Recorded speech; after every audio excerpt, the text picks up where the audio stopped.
हरे कृष्णा। आषाढ़ मास परम पुण्यदायक है। यह मास केवल जल की फुहारों का नहीं, आत्मा के भीतर छिपे रहस्यों के जागरण का समय होता है।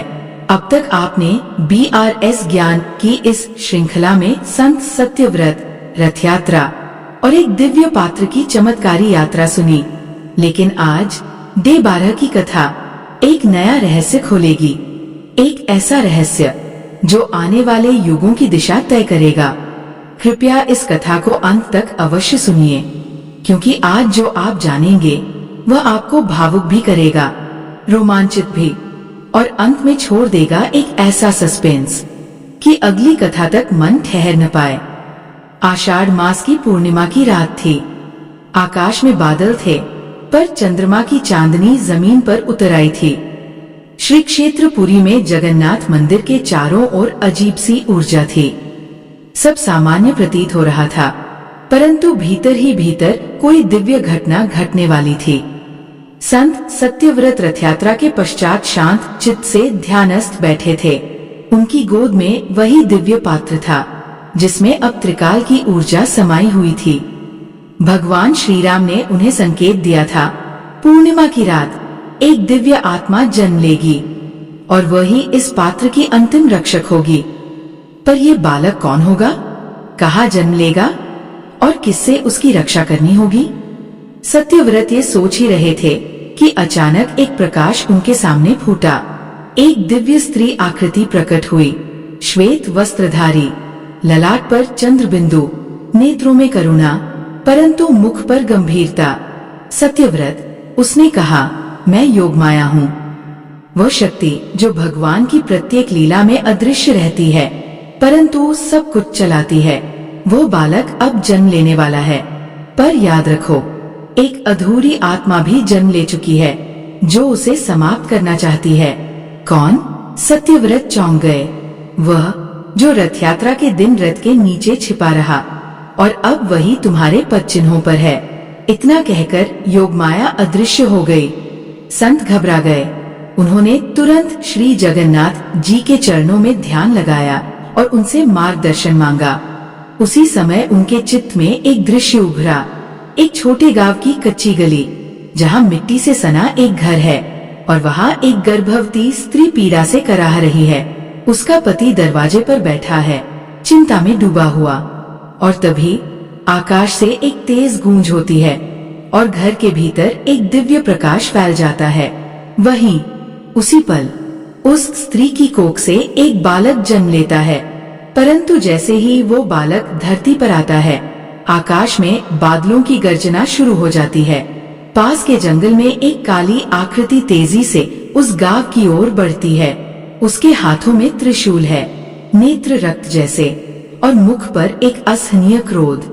उसका नाम था कालन्य, एक ऐसा राक्षस जो त्रेतायुग से लेकर कलयुग तक अपनी आत्मा को जगन्नाथ जी से प्रतिशोध की अग्नि में जलाता आ रहा था।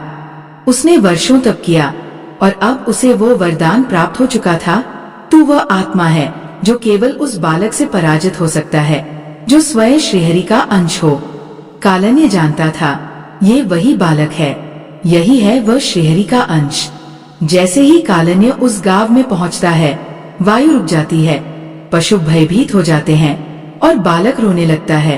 लेकिन उसी समय एक अदृश्य शक्ति उस बालक को अपने आंचल में लेती है, वही योगमाया। कालन्य क्रोधित होकर आगे बढ़ता है, परंतु योगमाया की शक्ति उसे रोक देती है। तू इस बालक को नहीं छू सकता कालन्य, तेरा समय अभी नहीं आया, मैं प्रतीक्षा नहीं करूंगा। कालन्य गरजता है, तू चाहे जितना प्रहार कर, ये बालक सुरक्षित रहेगा जब तक वह उस पात्र से नहीं मिलता और जब तक उसे संत सत्यव्रत का आशीर्वाद नहीं मिलता। कालन्य क्रोधित होकर वन की ओर चला जाता है, पर जाते जाते एक चेतावनी छोड़ता है, मैं लौटूंगा और अगली अमावस्या को, जब बालक की रक्षा कमजोर होगी, मैं उसे समाप्त कर दूंगा। उधर संत सत्यव्रत अब जान चुके थे कि समय आ चुका है, उन्हें उस बालक तक पहुंचना होगा। उन्होंने वह दिव्य पात्र उठाया और बिना एक क्षण गवाए उस गांव की ओर चल दिए जहां वह बालक जन्म ले चुका था। 3 दिन की कठिन यात्रा के बाद संत उस गांव पहुँचे। वे उस घर के सामने पहुँचे तो स्त्री उन्हें पहचान गई। आप वही है जिनका स्वप्न मैंने गर्भ में रहते समय देखा था। संत ने वह पात्र उस बालक के समीप रखा। बालक ने जैसे ही उस पात्र को देखा, उसके नेत्रों से जल नहीं, ज्योति बहने लगी। वह मुस्कराया और धीरे से अपने छोटे से हाथ को पात्र पर रख दिया। संत ने देखा, पात्र की विभूतियां अब तेजी से घूमने लगी और फिर अचानक शांत हो गई। संत समझ गए, ये वही है, यही है भविष्य का रक्षक।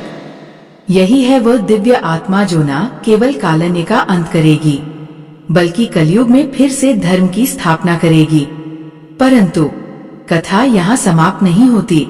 योगमाया पुनः प्रकट हुई और बोली, ये बालक अब सुरक्षित है, परंतु अगली अमावस्या को कालन्य फिर से लौटेगा और इस बार वो अकेला नहीं आएगा। वह उन आत्माओं को साथ लाएगा जो युगों से भगवान के विरुद्ध अपने क्रोध को दबाए बैठी है। संत सत्यव्रत, अब समय आ गया है कि आप उस दिव्य रक्षक को तैयार करें। उसे भगवान की लीला सिखाए, श्री राम की मर्यादा, श्री कृष्ण की चातुर्य और श्री जगन्नाथ की करुणा। संत ने उस बालक को गोद में उठाया और प्रण किया, हे प्रभु, मैं अब अपना जीवन इस बालक को समर्पित करता हूँ। जब तक इस पृथ्वी पर धर्म की रक्षा की आवश्यकता है, तब तक मैं इस आत्मा का रक्षक रहूंगा। लेकिन अब प्रश्न ये है, कालन्य अगली अमावस्या को क्या योजना लेकर लौटेगा? कौन है वे आत्माएं जो उसके साथ आएंगी? और क्या बालक इतनी जल्दी तैयार हो पाएगा युद्ध के लिए?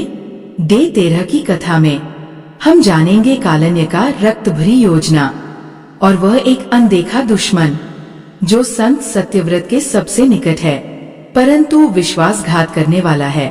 क्या धर्म की रक्षा हो पाएगी या यह युग धर्म से पहले ही हार जाएगा? जवाब अगली कथा में।